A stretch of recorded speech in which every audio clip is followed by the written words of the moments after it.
लखनऊ की गलियों में आज भी एक ऐसी कहानी फुसफुसाई जाती है जिसे सुनकर रूह कांप जाए। ये कहानी है प्यार, धोखे और उस भयानक इंतकाम की जिसने पूरे शहर को हिलाकर रख दिया था। कहानी शुरू होती है एक नौजवान लड़के आरव से। आरव एक बेहद होशियार और महत्वाकांक्षी लड़का था जिसके सपने आसमान छूने के थे। वो लखनऊ के एक बड़े कॉलेज में पढ़ता था और अपनी मेहनत से हर किसी का दिल जीत लेता था। उसकी ज़िंदगी बिल्कुल सीधी सादी थी जब तक कि उसकी मुलाकात ईशा से नहीं हुई। ईशा, उसके नाम में ही एक अजीब सा जादू था। वो बेहद खूबसूरत थी।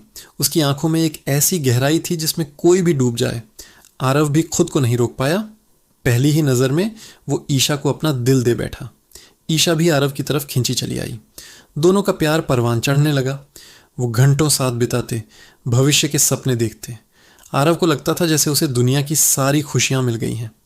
ईशा उसके लिए सिर्फ उसकी प्रेमिका नहीं बल्कि उसकी पूरी दुनिया बन चुकी थी। लेकिन आरव इस बात से बिल्कुल अनजान था कि ईशा की दुनिया में कुछ ऐसे राज दफन हैं जो उसकी सोच से भी परे थे। ईशा का परिवार पीढ़ियों से तंत्र मंत्र और काले जादू की साधना करता आ रहा था। उसके घर में अजीब अजीब सी चीज़ें होती थीं जिन्हें आम इंसान समझ भी नहीं सकता। ईशा भी इन सब में माहिर थी, लेकिन उसने ये बात आरव से हमेशा छिपा कर रखी। वो नहीं चाहती थी कि उसका सच जानकर आरव उससे दूर चला जाए। वक़्त बीतता गया।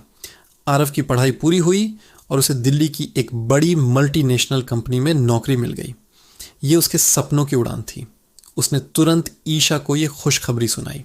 उसे लगा था कि ईशा ये सुनकर बहुत खुश होगी, लेकिन ईशा के चेहरे पर एक अजीब सी खामोशी छा गई। दिल्ली जाने का मतलब था आरव का उससे दूर जाना, और ये बात ईशा को बर्दाश्त नहीं थी। उसने आरव को रोकने की बहुत कोशिश की। उसे समझाया कि वो लखनऊ में भी अच्छी नौकरी ढूंढ सकता है, लेकिन आरव अपने करियर को लेकर बहुत गंभीर था। उसने ईशा को वादा किया कि वो हर हफ्ते उससे मिलने आएगा और जल्द ही उसे भी दिल्ली बुला लेगा। आरव दिल्ली चला गया। शुरुआत में तो सब ठीक रहा। वो रोज़ ईशा को फ़ोन करता, घंटों बातें करता, लेकिन धीरे धीरे दिल्ली की चकाचौंध और काम का बोझ उस पर हावी होने लगा। उसके फ़ोन कॉल्स कम होने लगे, बातों का सिलसिला छोटा होने लगा।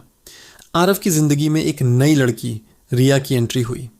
रिया उसी की कंपनी में काम करती थी। वो मॉडर्न थी, बिंदास थी और आरव को उसकी यही अदा पसंद आ गई। आरव रिया की तरफ खींचता चला गया और उसने ईशा को पूरी तरह से भुला दिया। लखनऊ में बैठी ईशा का दिल टूटकर बिखर गया। आरव का बदलता व्यवहार उसे अंदर ही अंदर खाए जा रहा था। उसका इंतज़ार अब बेचैनी में बदल चुका था। एक दिन उसने हिम्मत करके आरव को फ़ोन किया, लेकिन फ़ोन रिया ने उठाया। रिया ने बड़े रूखेपन से ईशा से कहा कि वो आरव को भूल जाए, क्योंकि अब वो उसके साथ है। ये शब्द ईशा के दिल में किसी जहरीले तीर की तरह चुभ गए। प्यार में मिला ये धोखा उसने बर्दाश्त नहीं किया। उसके आंसू अब नफरत की आग में बदल चुके थे। उसका दिल अब प्यार नहीं, सिर्फ और सिर्फ बदला चाहता था। और फिर ईशा ने वो रास्ता चुना जो अंधेरे और तबाही की तरफ जाता था। उसने अपने खानदानी काले जादू का सहारा लेने का फैसला किया। उसने अपने घर के उस गुप्त कमरे को खोला जहां सालों से कोई नहीं गया था। उस कमरे की दीवारों पर अजीब अजीब से निशान बने थे। हवा में एक अनजानी सी महक थी। ईशा ने एक पुरानी किताब निकाली जिसके पन्ने पीले पड़ चुके थे।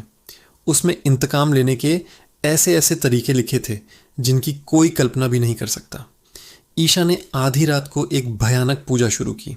उसने आरव की एक तस्वीर सामने रखी और मंत्रों का जाप करने लगी। जैसे जैसे वो मंत्र पढ़ती, कमरे का माहौल और भी भयानक होता जाता। मोमबत्तियां अपने आप बुझने और जलने लगतीं।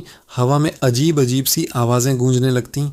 उसने एक गुड़िया बनाई, उसे आरव का नाम दिया और फिर शुरू हुआ इंतकाम का वो खेल जिसने आरव की ज़िंदगी को जहन्नुम बना दिया। दिल्ली में बैठे आरव को अचानक से अजीब चीज़ें महसूस होने लगीं। उसे लगता जैसे कोई हर वक्त उसे देख रहा है। रात में उसे भयानक सपने आते जिसमें ईशा उसे घूरती हुई दिखाई देती। वो सोते सोते अचानक चीख कर उठ जाता। उसकी सेहत गिरने लगी। वो दिन ब दिन कमज़ोर होता गया।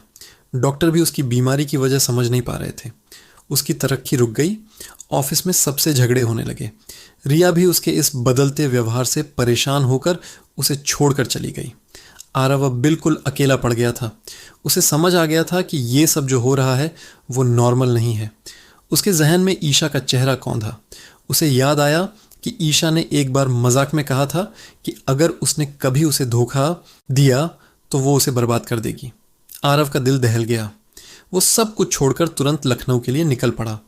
जब वो ईशा के घर पहुंचा तो दरवाज़ा खुला हुआ था। उसने अंदर कदम रखा। घर में एक अजीब सी खामोशी थी, लेकिन उसे किसी के मंत्र पढ़ने की आवाज़ आ रही थी।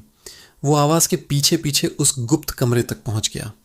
दरवाजे की दरार से उसने जो मंजर देखा, उसे देखकर उसकी रूह कांप गई। अंदर ईशा बैठी थी। उसके बाल बिखरे हुए थे, आंखें लाल थीं।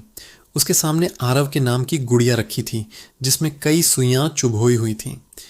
वो दरवाज़ा तोड़कर अंदर घुसा और ईशा के पैरों में गिर पड़ा।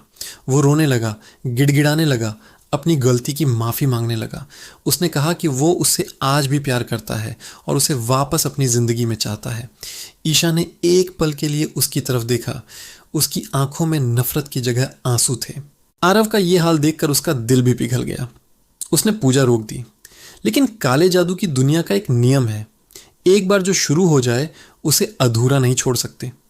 पूजा को बीच में रोकने का अंजाम बहुत भयानक होता है। जैसे ही ईशा ने पूजा रोकी, कमरे में एक जोर का धमाका हुआ। आग की लपटें उठीं और सब कुछ अपनी चपेट में ले लिया। जब तक कोई कुछ समझ पाता, वो कमरा और उसके साथ आरव और ईशा दोनों ही उस आग में जलकर राख हो चुके थे। कहते हैं आज भी उस वीरान घर से रात में किसी के रोने और चीखने की आवाज़ें आती हैं। लोग कहते हैं कि वो आरव और ईशा की आत्माएं हैं, जो अपने अधूरे प्यार और भयानक इंतकाम की आग में आज भी जल रही हैं। ये कहानी हमें सिखाती है कि प्यार एक खूबसूरत एहसास है, लेकिन जब इसमें धोखा मिलता है तो इसका अंजाम बहुत भयानक हो सकता है और बदले की आग में इंसान अक्सर खुद को भी जला बैठता है। तो ये थी लखनऊ की वो अनसुनी कहानी। आपको ये कहानी कैसी लगी हमें कमेंट्स में ज़रूर बताइएगा। अगर आपके आसपास भी कोई ऐसी कहानी है तो हमारे साथ शेयर करें, हम उसे दुनिया के सामने लेकर आएंगे। ऐसी ही और दिलचस्प कहानियों के लिए हमारे चैनल को सब्सक्राइब करना ना भूलें। मिलते हैं अगली वीडियो में एक नई कहानी के साथ। धन्यवाद।